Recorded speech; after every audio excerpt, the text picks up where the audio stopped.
Merci Seigneur. Gloire à Dieu. Souverain Père, au nom de Jésus-Christ, nous voici assemblés en ton nom, Père, afin ce soir également de continuer l'apprentissage que nous avons de ta parole, afin de nous former sur ce que tu attends de nous pour que nous puissions, Père, chacun de nous, rentrer dans notre appel respectif et comprendre, Père, l'attitude que tu attends de chacun d'entre nous. Merci pour ta grâce, de ce que par ton Esprit Saint, tu nous révèles les choses de ta parole. Tu nous révèles, mon Dieu, ces enseignements que tu nous as donnés de par tes apôtres et que nous devons, Père, mettre en pratique. Merci pour cette grâce au nom de Jésus-Christ. Amen. Je vous dis bonsoir à tous. Soyez les bienvenus en ce soir. Avant de commencer, en quelques mots, un rappel de ce que nous avons vu la semaine dernière. Je vous écoute. Si vous deviez résumer en quelques mots ce que nous avons vu la semaine dernière, ça serait quoi? Qu'est-ce que vous avez retenu?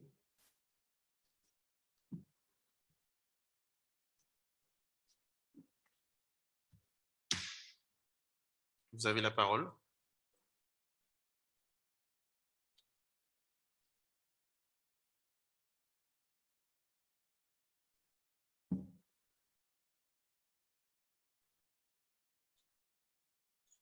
Alors, je repose la question. Si vous deviez résumer en quelques mots ce que nous avons vu la semaine dernière,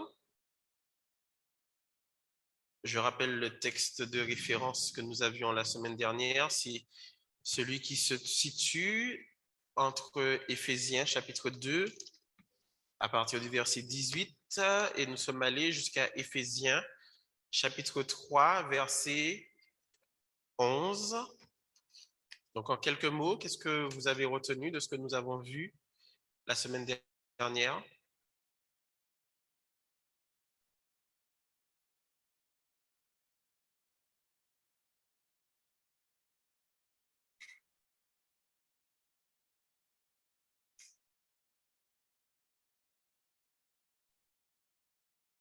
Donc personne n'a rien retenu de la semaine dernière. Or, si on n'a pas retenu ce qui était la semaine dernière, on ne peut pas avancer. Donc, il y a des questions sur ce qu'on a vu la semaine dernière, il y a des choses sur lesquelles il faut qu'on revienne.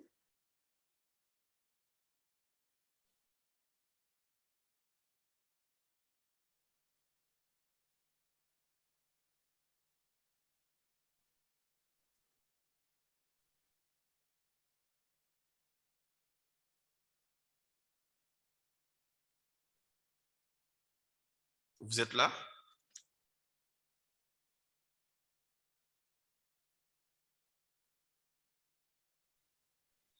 Oui. Moi, je peux rien dire parce que j'étais pas là la semaine dernière, donc voilà. D'accord, donc la sœur Mylène n'était pas là la semaine dernière. Alors, la semaine dernière, le texte de référence était Éphésiens chapitre 2 à partir du verset 18 et Éphésiens chapitre 3 jusqu'au verset 11. De quoi a-t-on parlé la semaine dernière? Parce que pour avancer, il faut quand même pas. On part, c'est une suite, hein. Ce que je porte comme enseignement est à une suite logique. Pour avancer, il faut déjà avoir retenu ce qu'on a vu la semaine dernière.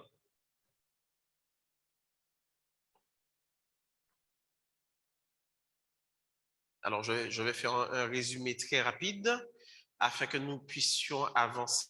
Si je devais résumer en une phrase ce que nous avons vu la semaine dernière, nous avons vu la semaine dernière que l'Église est la pièce maîtresse du, du plan de Christ pour nous. Et on va reprendre ce texte que nous avons étudié la semaine dernière, Éphésiens au chapitre 2, épître de Paul aux Éphésiens au chapitre 2.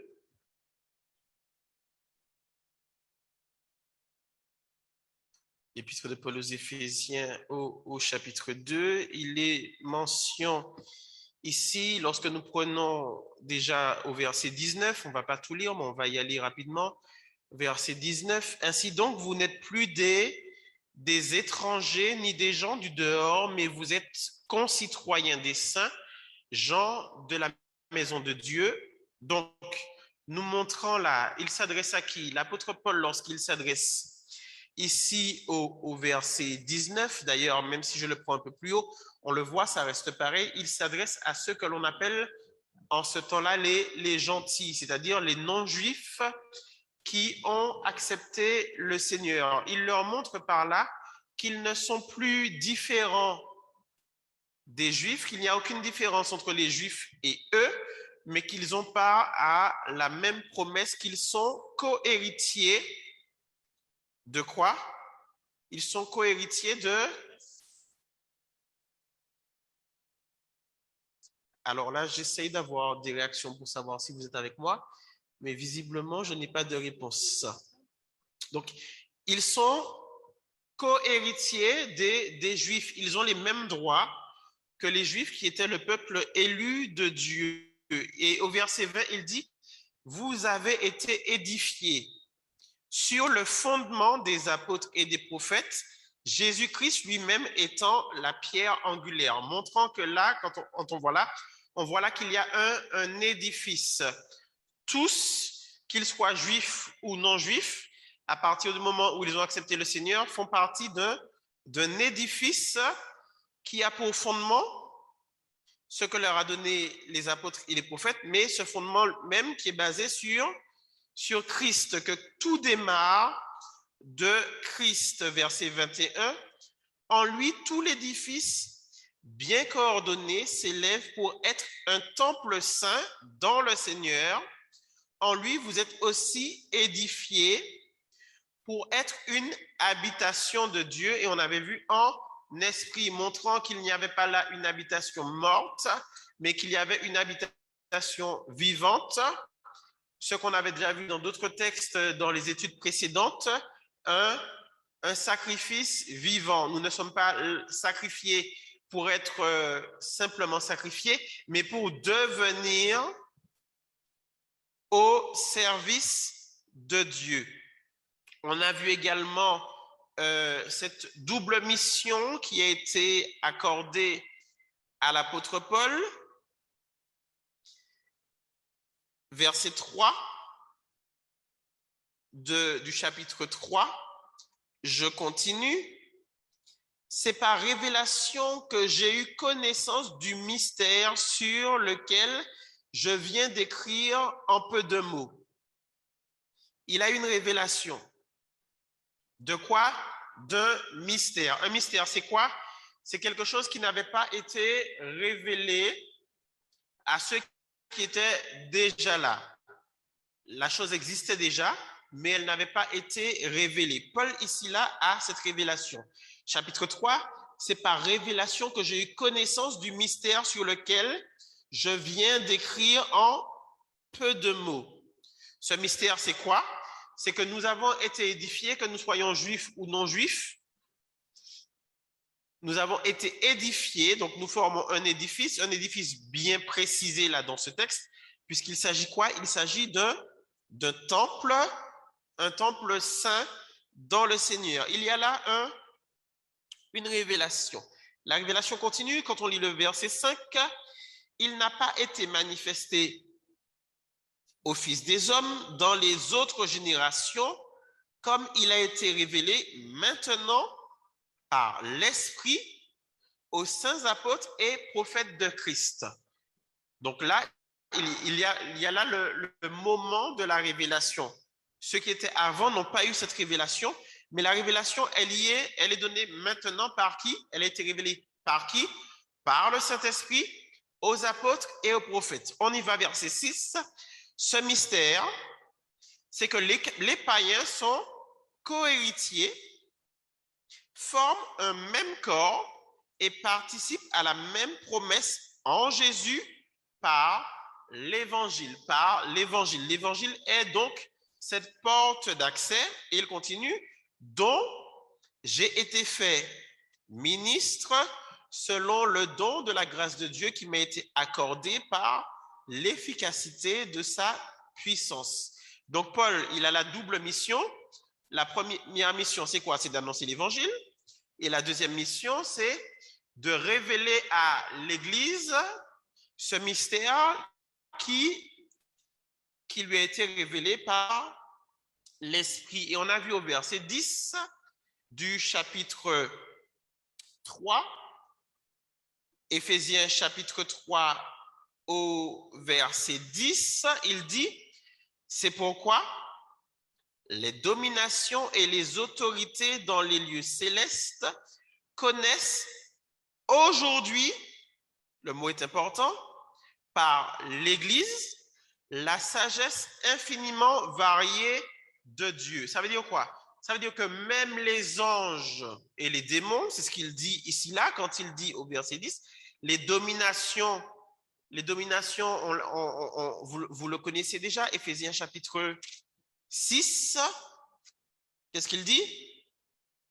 Au verset 12, car nous n'avons pas à lutter contre la chair et le sang, mais contre les dominations, contre les autorités, contre les princes de ce monde de ténèbres, contre les esprits méchants dans les lieux célestes. Donc, le raccourci ici là, Éphésiens chapitre 3, verset 10, c'est pourquoi les dominations, donc les démons, et les autorités dans les lieux célestes, donc les anges, connaissent aujourd'hui par l'Église la sagesse infiniment variée de Dieu.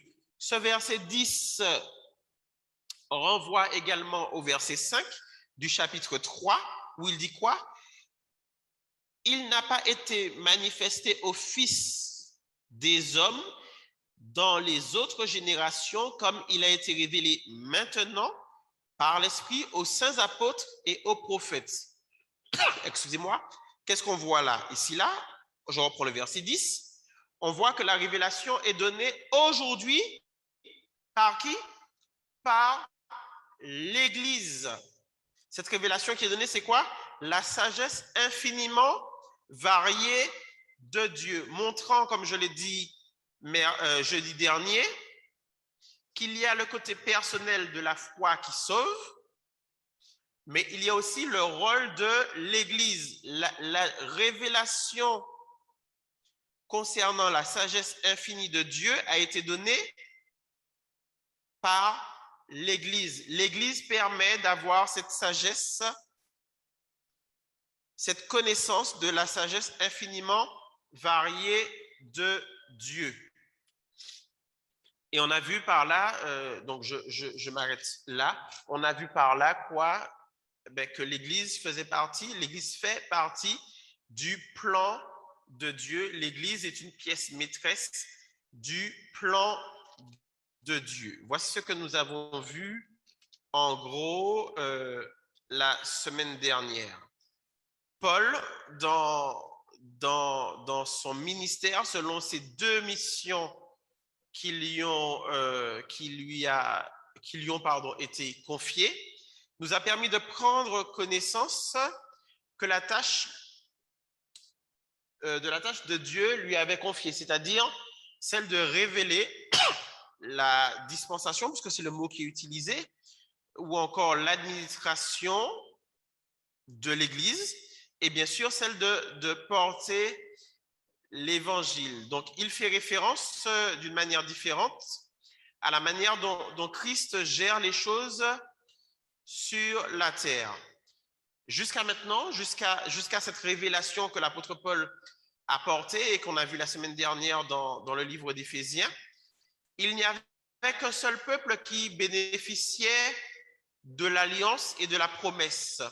C'était le peuple d'Israël. Mais maintenant, les païens qui croient, ceux qu'on appelle les gentils, on part à ce même privilège et font partie de la maison de Dieu. Encore mieux, ils font partie de sa famille, de la famille de Dieu qu'on appelle ici là l'Église. D'accord?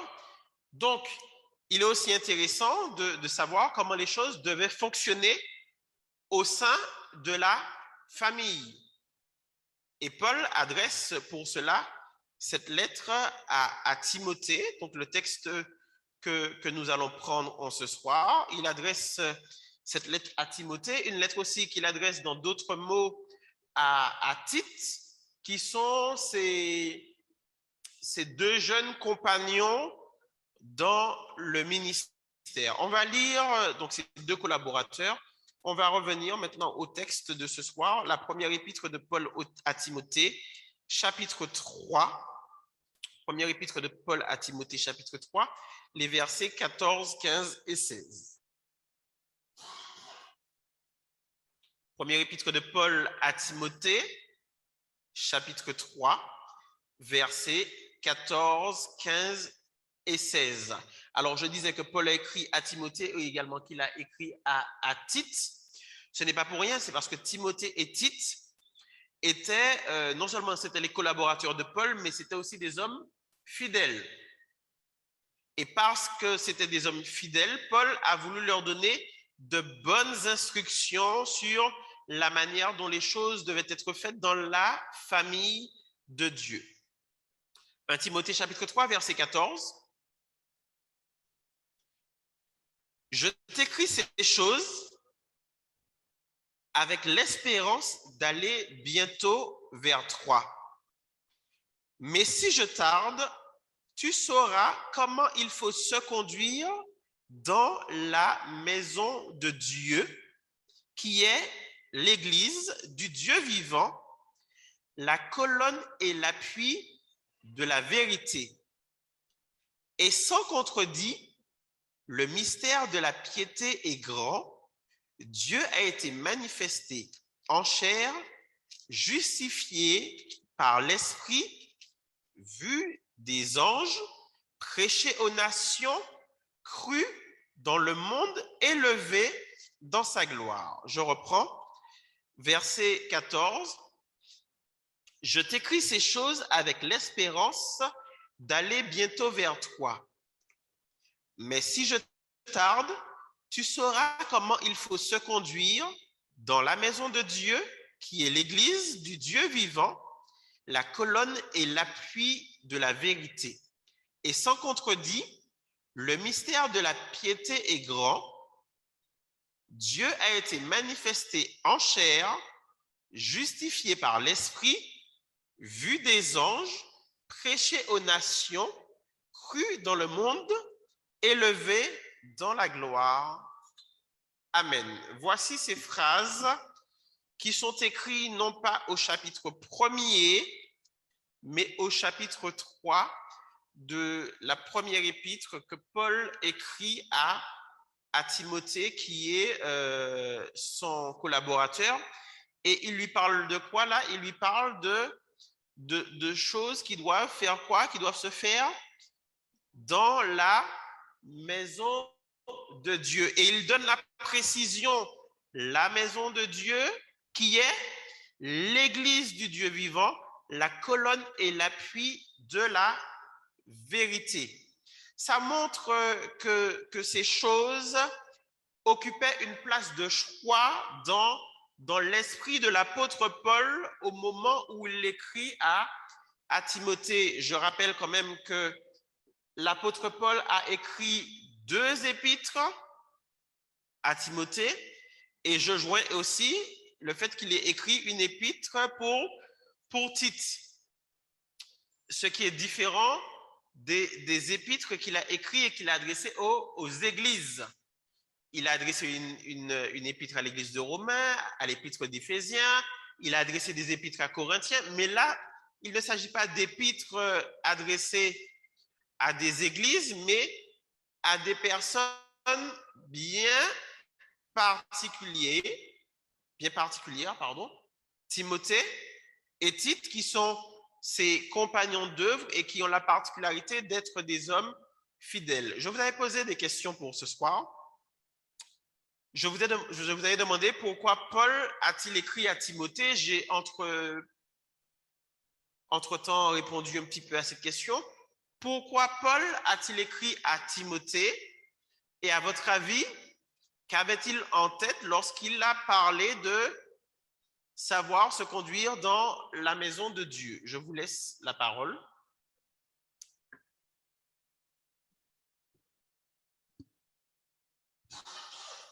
Alors, à mon avis, Paul a écrit à Timothée pour lui donner des conseils et des encouragements sur son ministère. Non pas qu'il n'avait pas encore, comment dire ça, non pas qu'il n'avait pas encore reçu de Paul ces conseils-là, ces enseignements-là, mais je pense que c'était pour lui de faire un rappel à Timothée de ce qu'il avait reçu comme enseignement de la part de Paul et aussi des encouragements pour mettre en pratique son ministère.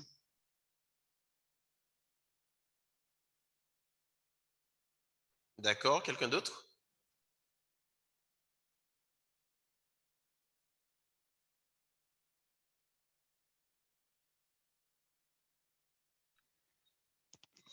Je me dis que dans la mesure où l'Église du Dieu vivant, que dans la maison de Dieu, comme tu as dit tout à l'heure, il y a des juifs et des gentils, c'est-à-dire ceux qui ont accepté, en fait des non-juifs qui ont accepté le Seigneur. Peut-être c'est pour parce que peut-être les gentils, eux, bon, comme ils ne sont pas juifs, il y a des choses qu'ils ne savent pas et pour qu'il y ait de l'ordre dans l'Église, il lui rappelle un certain nombre de consignes.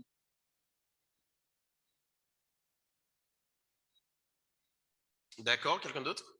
Il donne aussi le rôle, le comportement que les dirigeants, que ce soit serviteurs ou servantes, le rôle que nous avons dans l'Église, notamment sur notre comportement, sur ce que la façon dont nous devons parler, que nous ne soyons pas comme la phrase dit, une pierre d'achoppement pour les autres. Nous sommes un peuple à part et nous avons un rôle de vérité, d'authenticité par rapport à la parole de Dieu. Il faut qu'on mette ça en pratique pour que ceux du dehors, comment dire ça, pour que ceux du dehors ne puissent pas, eh bien, qu'on ait un bon témoignage en fait, que nous soyons un bon témoignage pour les autres.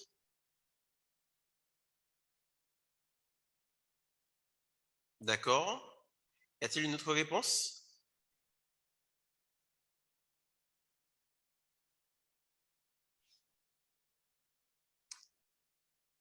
D'accord. Avant de passer à la question suivante, alors, sœur Mylène, tu as parlé du fait qu'il y avait des juifs et des non-juifs, donc les gentils, et tu disais que c'est par rapport aux Je disais que non-juifs. c'était par rapport aux non-juifs, comme ils ne connaissent pas, je pense qu'ils ne connaissaient pas forcément euh, les choses de Dieu, enfin les consignes, les commandements, pour qu'il n'y ait peut-être pas de dérive.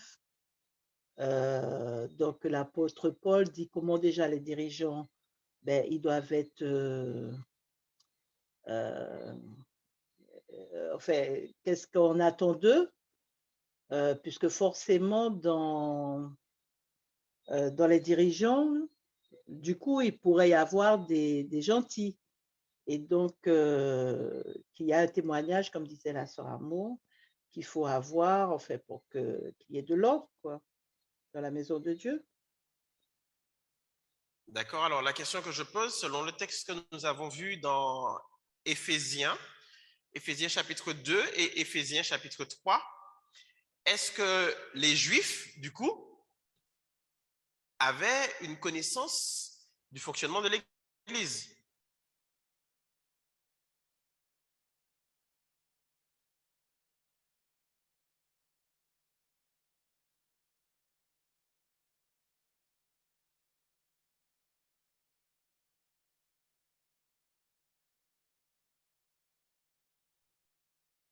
Est-ce que les juifs avaient une connaissance du fonctionnement de l'Église?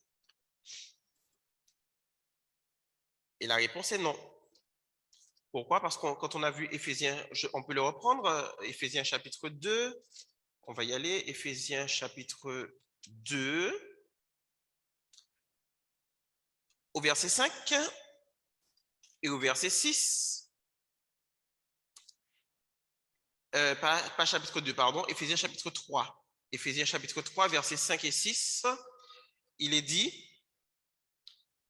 il n'a pas été manifesté aux fils des hommes dans les autres générations, comme il a été révélé maintenant par l'Esprit aux saints apôtres et prophètes de Christ. D'accord?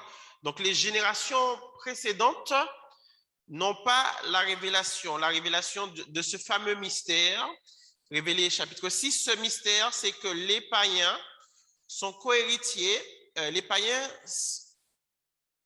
sont cohéritiers, forment un même corps et participent à la même promesse en Jésus par l'évangile dont j'ai été fait ministre selon le don de la grâce de Dieu qui m'a été accordé par l'efficacité de sa puissance. Et quand on descend au verset 10, on voit que donc les autorités et les dominations, donc même les anges et les démons dans les lieux célestes, ont la révélation du mystère par l'Église. Et l'Église n'existait pas avant. Il y avait la synagogue pour les Juifs, mais l'Église telle qu'elle est définie dans Éphésiens chapitre 2 et Éphésiens chapitre 3 débute par cette révélation. Donc oui, il y a cet ordre qui est donné, mais qui est donné non pas seulement pour la connaissance des païens, mais même pour celle des Juifs, puisque les Juifs fonctionnaient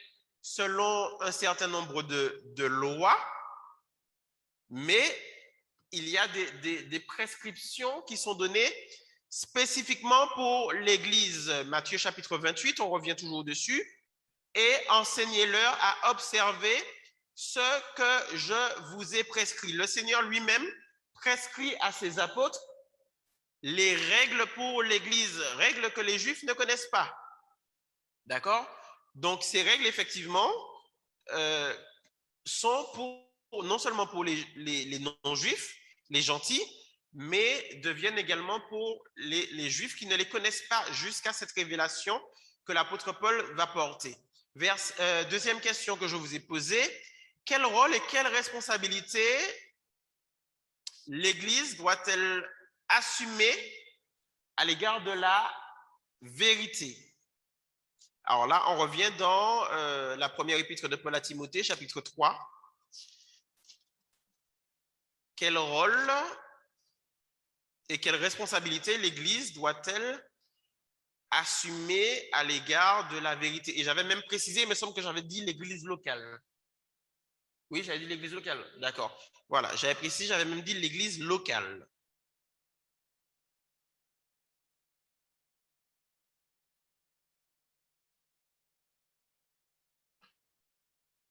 Je vous écoute.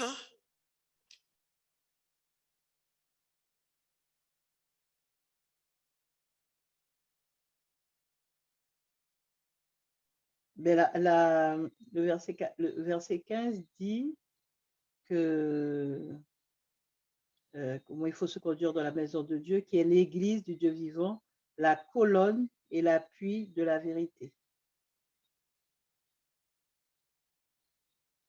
C'est pas ce rôle-là qu'elle a, le rôle de Oui. colonne. Une colonne, c'est quelque chose d'inébranlable. Enfin, pour moi, c'est quelque chose de solide. La colonne, c'est celle qui permet de maintenir debout l'ensemble de l'Église pour qu'elle ne puisse pas s'écrouler, en fait. Donc, je pense que si je prends l'exemple de la colonne vertébrale, s'il y a un souci avec la colonne vertébrale, c'est sûr que le corps ne peut pas. Donc, il faut vraiment que tout le corps bien coordonné puisse montrer l'exemple, en fait. D'accord. Oui, donc il y a ce rôle. Et j'avais posé une troisième question qui est: pourquoi l'apôtre Paul rajoute le verset 16? Alors, je vais lire le verset 16. Et sans contredit, le mystère de la piété est grand. Dieu a été manifesté en chair, justifié par l'Esprit, vu des anges, prêché aux nations, cru dans le monde, élevé dans la gloire. Pourquoi l'apôtre Paul ajoute ce verset 16?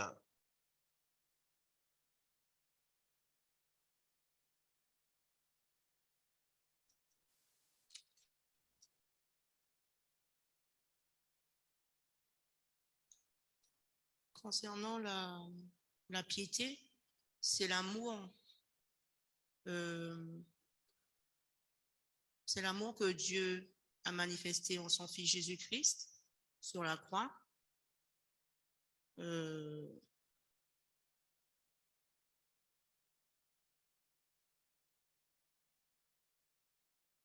pense que c'est le respect des choses de Dieu, des œuvres de Dieu, nous concernant en fait. D'accord? Quelqu'un d'autre?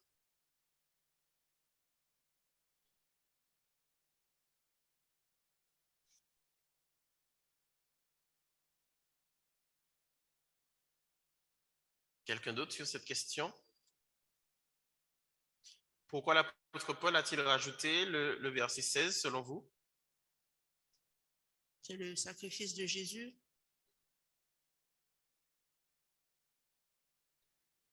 En fait, quand il parle, le mystère de la piété est grand et en fait, là, il révèle ce qu'il y a dans la piété, c'est-à-dire le fait que Dieu est venu par son Fils Jésus en chair, qu'il a été justifié, enfin, toutes les choses. C'est-à-dire que si c'est un mystère, mais auquel, enfin, c'est un mystère et qui ne souffre pas de doute ou il y a rien à redire, quoi. Il dit sans contredit, il n'y a rien à redire par rapport à ça, que Dieu a été manifesté en chair, justifié par l'Esprit, vu des anges, prêché aux nations, cru dans le monde, élevé à la gloire, dans la gloire. Ce sont des bases de la piété. D'accord. Quelqu'un d'autre veut intervenir? Oui, effectivement, je suis d'accord avec ce que disaient d'autres sœurs. Je crois que ce sont les fondements de notre foi chrétienne, notre foi en Dieu en tant qu'enfant de Dieu. Voilà. Alors, tu as utilisé le mot que j'attendais d'entendre, le mot fondement. Je rappelle que ce que nous voyons ce soir, c'est dans la suite logique de ce que nous avons vu la semaine dernière. C'est ça, tu as dit le fondement de notre vie chrétienne. C'est ça le mot que j'avais besoin d'entendre, le fondement. Puisque lorsqu'on revient sur le texte que nous avons vu la semaine dernière, nous étions dans Éphésiens, c'est ça? Chapitre 2 et chapitre 3.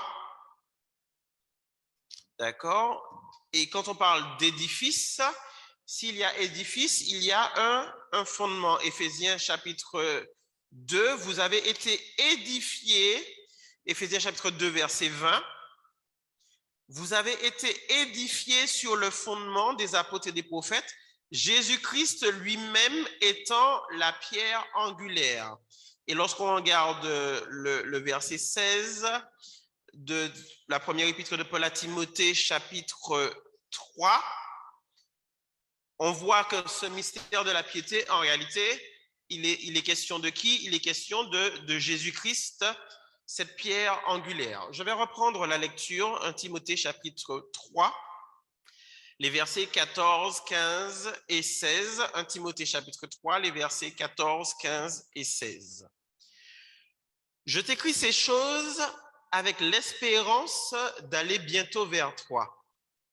Mais si je tarde, tu sauras comment il faut se conduire dans la maison de Dieu, qui est l'église du Dieu vivant, la colonne et l'appui de la vérité, et sans contredit, Le mystère de la piété est grand. 2 points. Dieu a été manifesté en chair, justifié par l'Esprit, vu des anges, prêché aux nations, cru dans le monde, élevé dans la gloire. Amen. Quand on reprend ce texte à partir du verset 14, on voit quoi? On voit là de ce que Paul dit à Timothée, à qui il s'adresse. Alors, le contexte précis, au moment où l'apôtre Paul envoie cette lettre à Timothée, Timothée se trouve à Éphèse. Donc, je vous le donne pour information. L'apôtre Paul écrit à Timothée qui, à ce moment-là, est à Éphèse. Il dit, avec l'espérance d'aller bientôt vers toi. Donc, on ne sait pas. On n'a aucune note qui nous dit si l'apôtre Paul, à ce moment-là, a pu réellement se rendre à Éphèse, mais une chose est sûre, c'est qu'il allait en Crète et qu'il avait effectivement la possibilité de passer par Éphèse. Lorsqu'il allait en Crète, il avait effectivement cette possibilité de passer par Éphèse. Au verset 15, il dit, si je tarde, il y a une façon bien précise dont il est écrit ici. Quand il écrit si je tarde, ça veut dire quoi? Ça veut dire que Timothée, voilà, je te laisse quand même la façon d'agir, même si je ne suis pas arrivé, tu dois savoir comment agir, même sans moi, même sans que je ne sois là, tu dois savoir comment agir. Et il le dit, comment il faut se conduire dans la maison de Dieu. Ça veut dire, quelle est la conduite à tenir pour, et là je vais employer le mot, pour diriger l'Église, puisque la maison de Dieu, il précise, qui est l'Église du Dieu vivant. Alors pourquoi je vous ai précisé que Timothée se trouvait à Éphèse? Parce que lorsque nous avons étudié les Actes des Apôtres, vous avez vu lorsque Paul est passé à Éphèse, quelle était la position des Éphésiens par rapport au temple de Diane. Et c'est pour cela que l'apôtre Paul, écrivant à Timothée ici, lui écrit qui est l'Église du Dieu vivant, montrant par là que la maison de Dieu n'a rien de comparable avec le temple de Diane qui est à Éphèse. Mais le fait qu'il l'écrit montre autre chose, puisque Timothée le savait, que la maison de Dieu n'avait rien de comparable avec le temple de Diane. Mais le fait de l'écrire, de le préciser, montre que son courrier qui s'adresse à Timothée n'est pas un simple courrier personnel pour Timothée, mais que ce courrier a un but qui est d'être communiqué à ceux qui sont autour de Timothée. Et pour le coup, là, il s'agit des Éphésiens, puisque Timothée, à ce moment-là, se trouve à Éphèse. Et ensuite, il continue, il dit quoi? L'Église, c'est quoi? C'est la colonne et l'appui de la vérité. Ça veut dire quoi? Une colonne où on appuie, c'est quoi? La sœur Amon a pris l'exemple tout à l'heure de la colonne vertébrale. Sans la colonne vertébrale, est-ce que vous tenez debout? S'il n'y a pas la colonne vertébrale pour tenir le corps ne reste pas debout. L'Église est donc quoi? L'Église est un pilier, l'Église est un support de la vérité. Pourquoi? Juste pour elle? Non. Un support de la vérité qu'elle fait quoi? Qu'elle prêche au monde. On a vu avec l'apôtre Paul la semaine dernière ces deux missions, la mission concernant l'Église et aussi la mission vis-à-vis du monde. La vérité prêchée au monde, c'est quoi? C'est l'Évangile. Donc l'Église est ce support et ce pilier de la vérité qu'elle doit prêcher au monde. mais le fait d'être le support de la vérité, ou encore, comme il dit ici, là, il dit quoi? Il dit là, la colonne. Ça veut dire qu'elle préserve la vérité. La vérité s'appuie sur cette colonne et elle fait quoi? Elle la transmet de génération en génération, puisque selon ce que disait l'apôtre Paul dans le livre d'Éphésiens que nous avons lu tout à l'heure, les générations précédentes n'ont pas eu cette révélation, n'ont pas eu la connaissance de ce mystère. Mais ce mystère qui est révélé ici, là, il parle de quoi? De fondement des apôtres et des prophètes. Pardon, et il parle d'édifice. Donc, nous édifions sur un fondement. Donc, on garde les bases et on le transmet à quoi? Eh bien, aux autres pierres vivantes qui viennent s'ajouter à l'édifice. Donc, on transmet ces bases.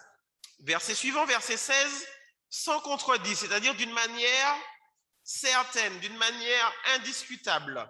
Il dit ici là, le mystère de la piété est grand. Ici là, il s'agit d'un mystère qui nous a été révélé par Dieu, qui nous a été révélé au moyen de l'évangile, dont le but est de faire quoi? Et le but de l'évangile est d'amener les hommes à quoi? À la piété. Cette chose-là, c'est quelque chose de grand. Ce sont de grandes choses qui ont été révélées dans ce mystère. Là, ce n'est pas une révélation qu'on attend. C'est une révélation qui a déjà été donnée. Ce sont des choses qui sont appelées ici là grandes. Le mystère de la piété est grand. On y va. Quel est ce mystère? Ce mystère, c'est quoi? Dieu a été manifesté en chair. Il a été manifesté en chair en qui? En la personne de Jésus. Ensuite, il dit justifié par l'Esprit, l'Esprit grand E, donc l'Esprit de Dieu. Alors, ça montre quoi? Ça montre qu'après sa condamnation à mort, le pouvoir de Dieu a fait quoi? Il a ressuscité des morts. Voici la justification par l'Esprit. Il continue, il dit, vu des anges. Les anges étaient auprès du tombeau ouvert. Lorsque vous relisez dans les évangiles, vous voyez que les anges, ils étaient où? Ils étaient près du tombeau ouvert.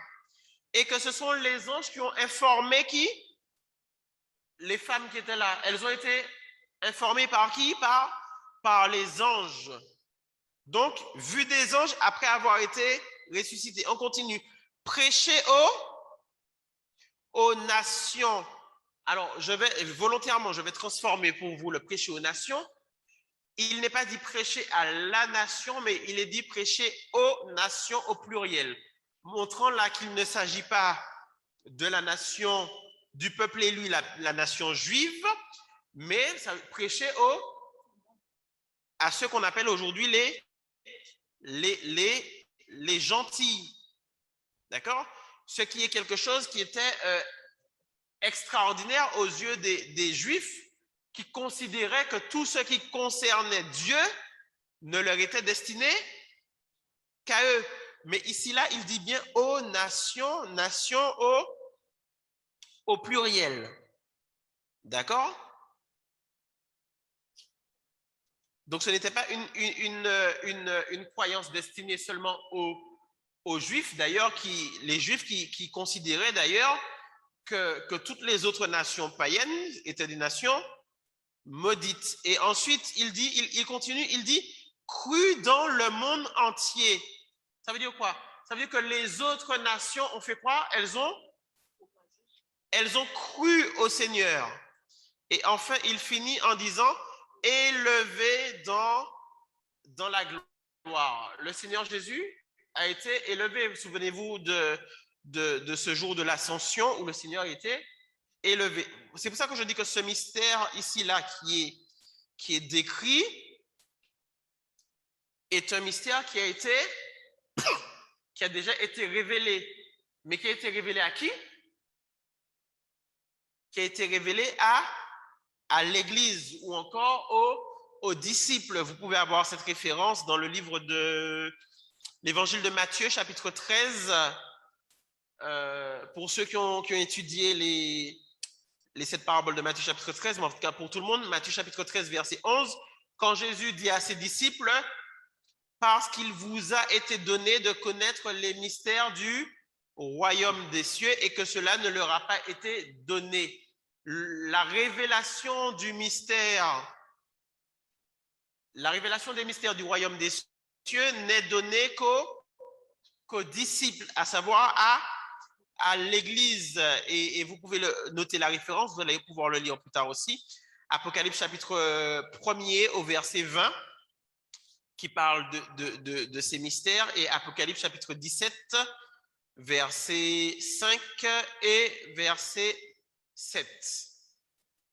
Voilà le texte que nous avions en référence ce soir, qui est donc où l'apôtre Paul s'adresse directement à Timothée dans ce texte, mais c'est un complément de ce texte que nous avons lu la semaine dernière dans le livre d'Éphésiens, puisque effectivement Timothée se trouve à ce moment-là à Éphèse.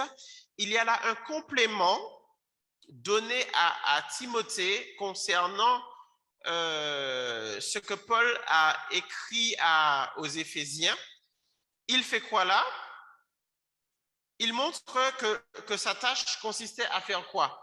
Donc à révéler à ce qu'on appelle les gentils, d'accord, la bonne nouvelle de la richesse insondable de Christ, c'est-à-dire que les païens avaient le même privilège, les mêmes droits que le peuple d'Israël. On a vu ça, Éphésiens chapitre 2 au verset 20, d'accord, que cela consistait à montrer que l'Église était du moins la pièce maîtresse du plan de Dieu, que l'Église était sa maison. Ici, là, il y a une question importante qui nous est posée, c'est de savoir la manière dont nous nous conduisons au sein de et là je vais employer le mot famille, d'accord? Est-ce que cette manière dont nous nous conduisons au sein de la famille de Dieu lui importe ou non? Puisque bien souvent, on vit une foi personnelle, mais il y a la notion d'église, il y a la notion de famille de Dieu, puisque nous devenons co-héritiers, membres de la famille de Dieu. Est-ce que la manière dont nous nous conduisons au sein de la famille importe ou non à Dieu? Alors, si tu parles, il faut parler dans le micro pour que ceux qui sont sur la plateforme puissent. Moi, je dis que ça importe à Dieu parce que si nous conduisons de n'importe quelle manière, cela a un impact vis-à-vis de la vérité, vis-à-vis de la parole de Dieu, vis-à-vis de Dieu lui-même. D'accord. Donc, ce passage que nous avons pris ce soir, donc 1 Timothée chapitre 3, les versets 14, 15 et 16, qu'est-ce qui se passe là? Il se passe que Paul, il expose ici là la raison qui l'a poussé à écrire à Timothée. Il dit, je t'écris ces choses. Ces choses, ça veut dire quoi? Donc, pas seulement les 3 versets que j'ai pris, mais le je t'écris ces choses montre l'importance qu'il y a sur toute l'épître, cette première épître qu'il a écrit à Timothée. Je t'écris ces choses avec l'espérance d'aller bientôt chez toi. Mais si je tarde, tu sauras comment il faut se conduire dans la maison de Dieu, qui est l'église du Dieu vivant, la colonne et l'appui de vérité. La lettre écrite ici là à Timothée visait à faire quoi? À donner des instructions sur la manière de faire quoi? De se conduire dans la maison de Dieu. Ça veut dire quoi? Ça veut dire que la manière de se conduire, la question que je viens de poser, importe à Dieu, au point que son serviteur, l'apôtre ici, juge utile de donner des instructions sur la manière de se comporter dans la maison de Dieu. On peut penser qu'il s'agit simplement du comportement de leader, que le fait que l'apôtre Paul écrive à Timothée, on peut penser qu'il parle du comportement dont le serviteur doit diriger l'œuvre de Dieu, Mais là, il ne parle pas de comment il faut diriger la maison de Dieu. Il parle de la manière dont il faut se comporter, que l'on soit dirigeant ou pas.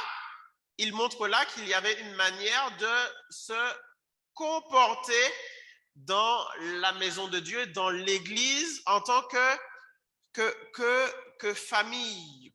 Pourquoi je parle de l'Église en tant que famille? Parce que quand il dit ici là, pardon, je t'écris ces choses, il parle de l'ensemble de ce courrier qu'il envoie à Timothée. Donc, et dans ce courrier, on voit bien sûr la manière dont les dirigeants doivent se comporter. Déjà, la manière dont Timothée doit se comporter. Ensuite, quand on regarde le chapitre 2, il donne des instructions qui ne concernent pas que le dirigeant.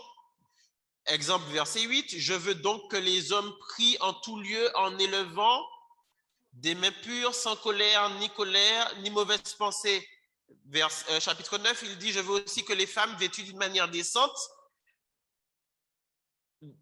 avec pudeur et modestie, ne se parent ni de tresses, ni d'or, ni de perles, ni d'habits somptueux. » On voit là qu'il ne parle pas du comportement du dirigeant, mais bien du comportement de tout un chacun dans la maison de Dieu, dans l'Église, en tant que famille.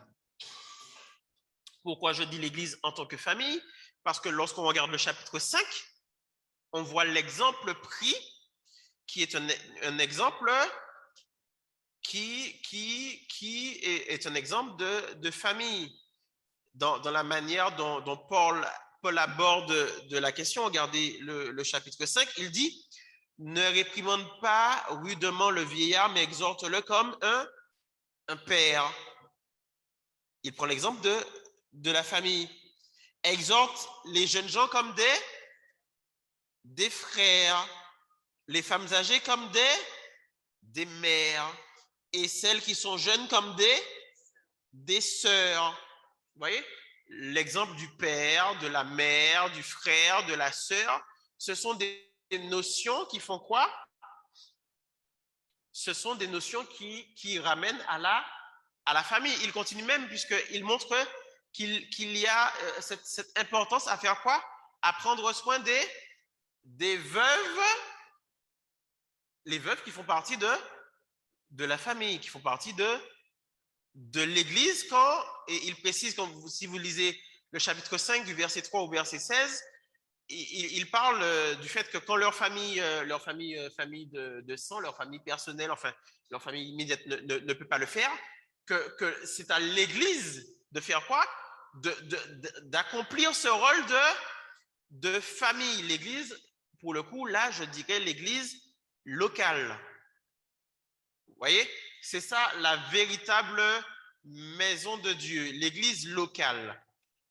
Dans cette manière d'écrire, Paul ne s'adresse pas même si je parle d'église locale, Paul, excusez-moi, voilà. Paul s'adresse ici là, donc dans la manière dont il écrit à Timothée, pardon, on voit bien que le message ne s'adresse pas qu'à Timothée, il l'écrit à Timothée pour que Timothée en parle. Paul ici là s'adresse à qui? Il s'adresse à une église locale en particulier.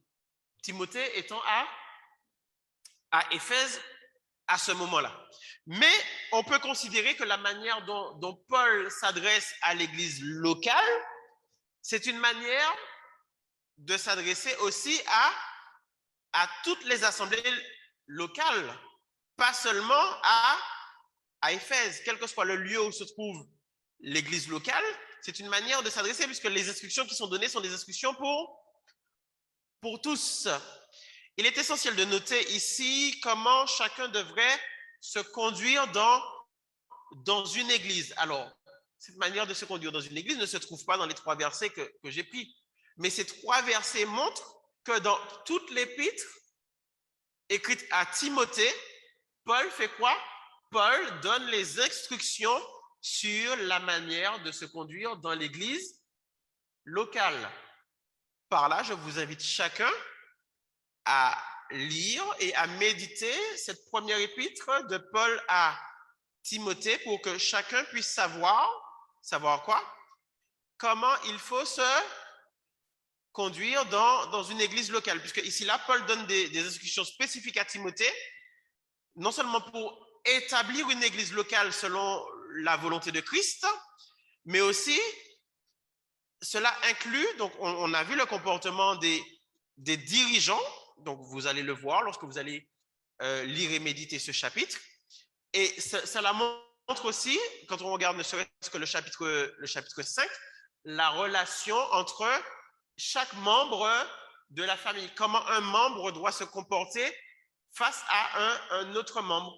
Comment moi, en tant que membre, pas en tant que dirigeant, en tant que membre, comment je dois me comporter vis-à-vis des vieillards, vis-à-vis des femmes âgées, vis-à-vis des jeunes femmes, vis-à-vis des jeunes hommes. Voilà, ça montre aussi la relation de membre à membre dans la famille de Dieu.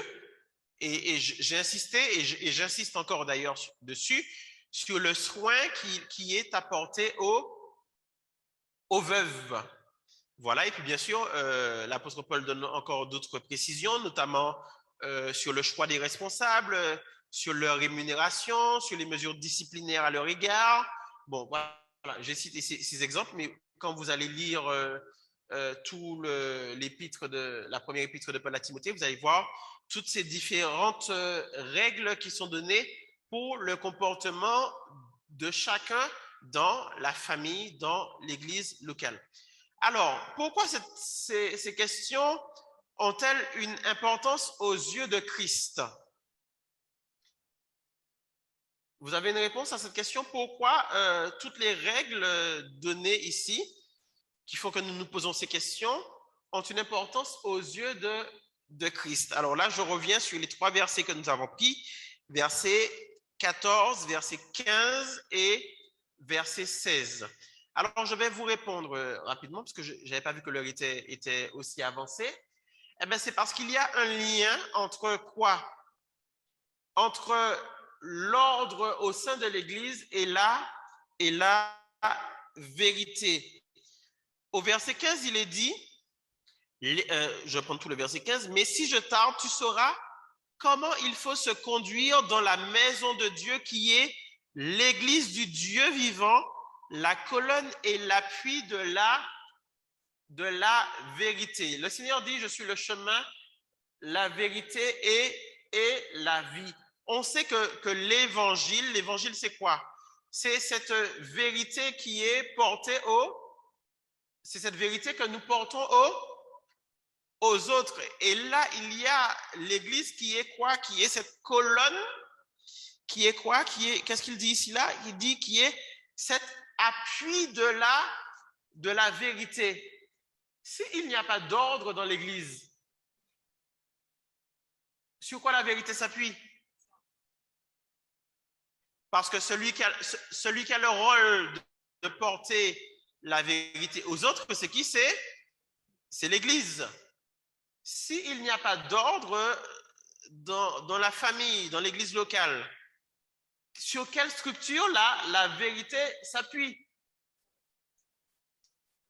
Vous comprenez pourquoi il est important que l'Église soit ordonnée, puisqu'il faut qu'elle s'appuie sur une structure.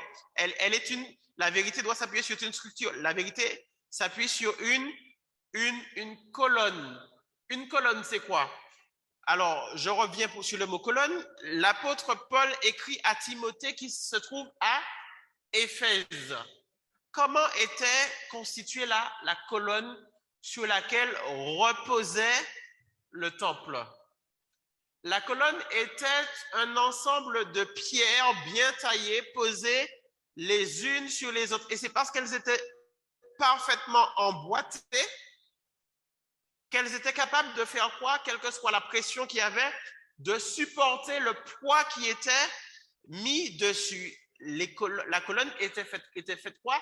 Elle était faite de pierres qui étaient en ordre, qui étaient ordonnées. Et c'est pour cela qu'elle pouvait faire quoi? Supporter le reste. Et nous, en tant qu'Église, nous sommes cette colonne qui fait quoi? Cet appui qui fait quoi? Qui soutient la vérité pour que nous puissions la porter aux autres. Voilà pourquoi il faut que l'Église soit ordonnée afin que la proclamation de la vérité, donc de l'Évangile, soit faite et que l'enseignement du Christ aussi soit fait, puisqu'il dit « Et enseignez-leur à observer ce que je vous ai prescrit. » Cela nous a été prescrit et nous devons aussi l'enseigner à qui? Eh bien, à toute la communauté qui vit avec nous, leur enseigner quoi? Eh bien, la façon de vivre selon la vérité qui nous a été portée pour que cette vérité puisse être préservée et qu'elle puisse être pratiquée de manière saine, puisque nous devons, quand nous lisons le verset 16, nous voyons ce mystère de la piété. Tout homme doit être amené à la piété selon ce mystère qui nous a été révélé de la part de Christ quand nous lisons le verset 16 qui retrace en un simple verset le ministère et la vie de Christ. Il s'agit dans ce livre de Timothée qui nous a été communiqué par l'apôtre Paul de lignes directrices pour toutes les églises. Et j'ai posé la question, je vous demandais à quoi Paul s'attendait, qu'est-ce qu'il avait dans son esprit. Eh bien, il s'attendait à ce que, simplement, pas à beaucoup de choses, à ce que l'Église fasse quoi? Mettre en pratique, observer, enseignez-leur à observer tout ce que je vous ai prescrit. Eh bien, voilà, pareil, Paul s'attendait à ce que les églises le mettent en pratique. Et quand vous regardez dans ce qu'écrit Paul, vous pouvez lire, par exemple, petit chapitre 1er, verset 5, vous pouvez noter la référence. Selon Paul, une église qui n'est pas ordonnée est considérée comme étant déficiente, comme ayant un problème. Petit chapitre 1er, verset 5, il dit « Je t'ai laissé », c'est pour ça que tout à l'heure je parlais de Timothée et de Tite, les deux compagnons principaux de Paul. Tite chapitre 1er, verset 5, « Je t'ai laissé en Crète afin que tu mettes en ordre ce qui reste à régler. » Il y avait des choses à mettre en ordre. « Et que selon mes instructions, tu établisses des anciens dans chaque ville. » Voilà, il fallait mettre de l'ordre dans l'église. Pour Paul, il fallait que les églises soient ordonnées. Et c'est pour cela qu'il a pris la peine, qu'il a pris le temps d'écrire à Timothée et à Tite qui avaient une mission très particulière. C'est-à-dire que Paul, qui avait ses deux collaborateurs, Timothée et Tite n'étaient pas aux côtés de Paul. Mais Paul les envoyait dans les nouvelles églises afin de faire quoi? Eh bien, afin d'affermir ces églises-là et de leur donner des instructions sur la manière de se comporter. Donc voilà pourquoi quand Paul écrit à Tite et à Timothée, vous pouvez lire les épîtres de Tite et de Timothée qui sont différentes des épîtres écrites aux églises. Il y a beaucoup d'instructions qui sont données sur la manière de travailler, sur les choses qui doivent être établies. Alors, une autre question que je peux poser, et je vais essayer d'aller vite, pourquoi devrions-nous nous conformer à ce qu'a dit Paul dans les écrits qu'il nous laisse? Eh bien, la réponse est simple. Nous l'avons vu lorsque nous avons nous avons fait les Actes des Apôtres. D'accord? Paul tient son autorité d'où? Lorsque nous avons vu Acte 9, qu'est-ce qui s'est passé? On a vu que c'est le Seigneur Jésus lui-même qui est venu et qui est apparu à Paul, non pas pour le sauver, mais pour lui donner des instructions sur la marche qu'il avait à suivre. Ça veut dire quoi? Ça veut dire que suivre ces instructions qui nous sont laissées par Paul, Ça veut dire quoi? Ça veut dire suivre les instructions de Christ. Puisqu'on l'a vu que Paul, qu'est-ce qu'il a fait? Il a reçu ces instructions de Christ, il a eu la révélation du mystère de l'Esprit. Et la mission de Paul, c'était quoi? C'était de faire connaître on a vu, oui, la semaine dernière, on a vu les 2 missions de Paul. Paul avait 2 missions. Les 2 missions de Paul, c'était quoi? C'était de faire connaître le mystère de l'Église qui lui fut révélé. Ça, c'est l'une des 2 missions. Et la deuxième mission, qui est d'ailleurs notre mission à tous, c'est de faire quoi? C'est de porter l'Évangile. Alors, on voit ici là qu'il y a un point important qui était de faire quoi? Le but de Paul ici là était de faire quoi? Il était de préserver cette vérité. Et c'est pour ça qu'il donne ces consignes très claires qu'on peut appeler doctrine, qui est confiée aux églises. Par qui? Par les apôtres. On l'a vu quand on a vu Éphésiens. Le fondement, Éphésiens chapitre 2, Éphésiens chapitre 2, de Paul aux Éphésiens, chapitre 2. Je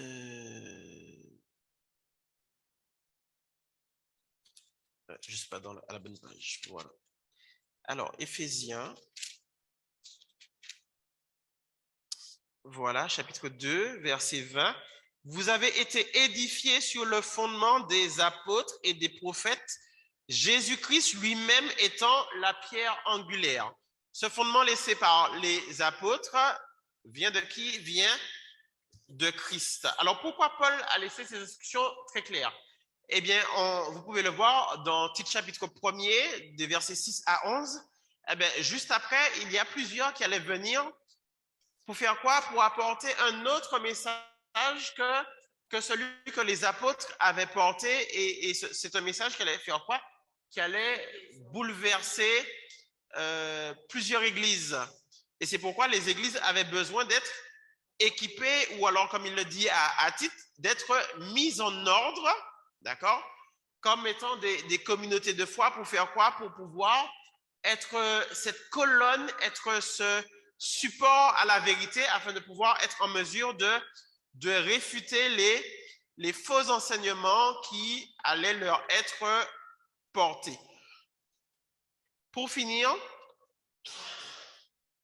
on voit que l'apôtre Paul, dans sa manière d'écrire, il souligne dans ce texte, dans cette épître qu'il écrit à Timothée, on voit vraiment les mots employés sont les mots de la famille. On voit qu'il met en avant, pour permettre de comprendre ce qu'il dit, ce rôle de famille. J'ai espoir de venir te rejoindre bientôt, mais je t'écris quand même, comme ça, même si ma venue est retardée, il faut quand même que tu saches comment se comporter dans la famille de Dieu. Et il précise, la famille de Dieu qui est l'église du Dieu vivant. Il rappelle encore que cette famille est quoi? C'est une colonne sur laquelle s'appuie quoi? La vérité. Donc, et la colonne, le mot colonne montre la fermeté. Comment la vérité doit pouvoir être fermement établie, puisque bien appuyée sur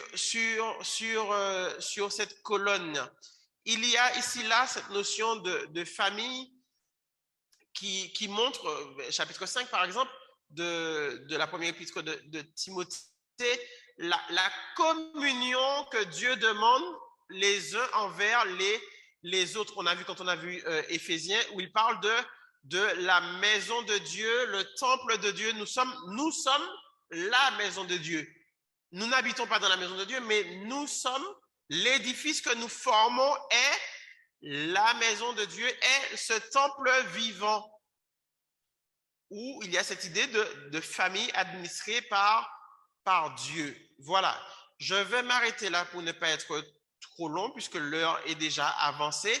on voit que l'administration de l'Église doit se faire sur un exemple de famille. Voilà, l'Église doit s'inspirer de la maison familiale pour son organisation. Et on attend de tous les membres de l'Église, pas que des dirigeants, mais de tous les membres de l'Église, qu'ils agissent les uns envers les autres comme ils le feraient pour les membres de leur propre famille. Ce que vous pouvez trouver dans la première épître de Paul, chapitre 5. Et aussi que les membres de l'Église sont appelés à faire quoi? À prendre soin les uns des autres comme ils prendraient soin de leur propre famille. Il ne s'agit pas là simplement d'une notion de foi, mais là aussi, il y a un regard à avoir sur l'autre en cas de besoin. Et dans 1 Timothée chapitre 5, vers la fin, il parle de surveillants qui doivent être des hommes aptes à administrer la famille de Dieu selon la capacité qui est quoi? Qu'ils ont démontré dans leur propre famille. D'accord? J'ai parlé de la fin, mais même dans le début, quand il parle de ceux qui aspirent à un ministère, qu'est-ce qu'ils doivent faire? Eh bien, ils doivent déjà montrer l'exemple dans leur propre famille, montrant que la maison de Dieu, voilà, s'inspire de la famille, et c'est pour ça que je parlais de l'Église comme étant une famille de famille. Nous prenons le modèle dans notre famille, et c'est ce modèle-là, de la manière dont nous prenons soin des nôtres dans notre famille. Eh bien voilà, l'Église, c'est une famille qui fait la même chose pour ses familles. Voilà, je vais m'arrêter là en ce soir. Il y a des questions?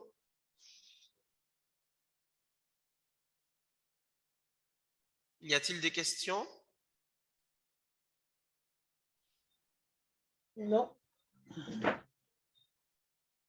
Pas de questions. D'accord. Donc Non, voilà. c'était bien. Très bien. Donc C'était maintenant que bien, vous c'est avez... enrichissant. Voilà, j'ai pris les 3 versets qui résument un peu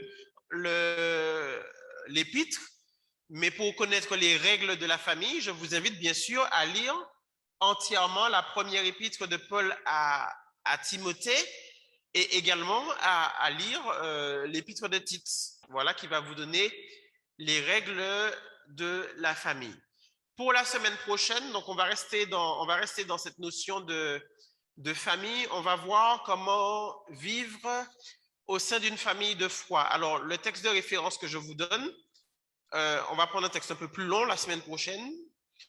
On va prendre Éphésiens chapitre 5. Alors, je vérifie juste les références.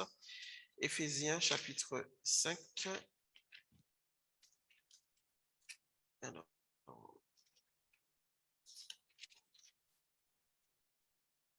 verset, c'est ça. Alors, Éphésiens chapitre 5, à partir du verset 22 jusqu'à Éphésiens chapitre 6 au verset 9. Alors, Éphésiens chapitre 5, verset 22 jusqu'à Éphésiens chapitre 6 au verset 9. Donc, le texte à lire et à méditer. Et demain, si Dieu veut, je vous enverrai des questions dans les groupes WhatsApp afin de vous aider à préparer votre méditation sur ces textes. Voilà, s'il n'y a pas de questions, nous allons nous séparer. Je vais demander à la sœur Amour de nous envoyer dans la paix du Seigneur. Éternel, un Dieu vivant, Dieu 3 fois saint, nous te remercions, Seigneur mon Dieu, pour cet enseignement que nous avons reçu en ce soir, Seigneur Jésus. Mon Dieu, il est l'heure maintenant de pouvoir regagner, Seigneur mon Dieu, nos demeures pour ceux qui sont à l'église. Et je te prie, Seigneur, afin que nous puissions aller dormir en paix, et que, Père éternel, mon Dieu, que tu puisses veiller sur chacun de nous en ce soir. Au nom de Jésus. Amen.